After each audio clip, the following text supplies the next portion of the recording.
you want to look at MO 921 and possibly the Act itself to get additional detail into what and how that would form. Further down is a infrastructure specific element. This is conditional.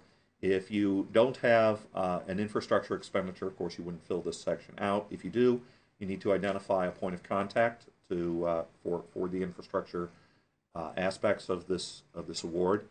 Basic stuff: your name, email, phone, the address, the city, state, and then the zip code and the 4-code extension. So it's zip code +4, and the +4 is a mandatory field in this report. If you don't know your +4, the United States Postal Service website has some utilities to help identify that particular aspect of the data. Okay, as we scroll down, we identify the primary place of performance. The primary place of performance is the location where the bulk of the activities are performed in terms of dollars spent. So we put in an address if an address is relevant to that particular place of performance. If it's not, then it's an optional field. The city, the country code, the state, zip +4, and then once again you have another opportunity to put in a congressional district. This may or may not be the same congressional district that was entered in previously. In this case, it is, but that's only if the place of performance is in the same location as the congressional district as the recipient congressional code. Okay, we'll scroll down. This is the Recovery Act requires the identification of the highly compensated officers for the recipient organization. In the Act and in subsequent guidance, once again, MO 921, there are conditions under which that reporting is not required. I won't summarize those conditions now, but we'll refer you over to those source documents. And in this case, you can indicate whether you do need to report on this or you do not. In the event that you do need to report, you would click on yes, and you would put in the officer's name and the compensation.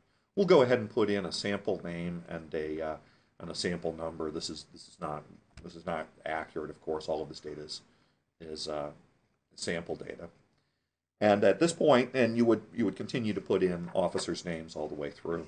It's essentially just name and dollar value. At this point, you have the option of saving as draft, formally submitting, or canceling. We're going to go ahead and save as draft because we're going to move over to the vendor entry information. So we'll save as draft. You don't necessarily have to save as draft, but we suggest that you do, just in case you happen to get distracted and go to a different page or something like that, so you don't lose the information that you've had. So now we'll have to pull back up that draft, and we clicked on our quick links into our reports, and we can see that we now have it saved in our in our listing here, and we'll open that up, and we will go to our vendor tab.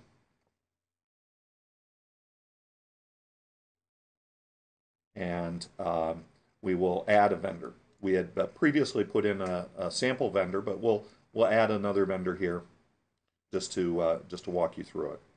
So in this case, if there's a subaward number, you would use it. In this case, there is not, because it is a prime vendor. Then we will enter in the vendor DUNS number. If this had been a subrecipient, you could go with just the vendor name or vendor zip code if you didn't know the vendor DUNS, but because it's a prime, we do need to know the vendor DUNS for the prime vendors. And then the payment amount is a mandatory field for the prime recipient vendors, and as is the product and service description.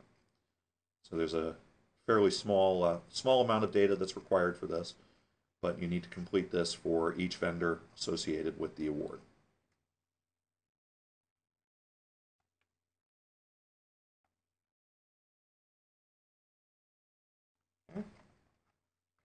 Then we scroll down to the bottom and we will save the new vendor.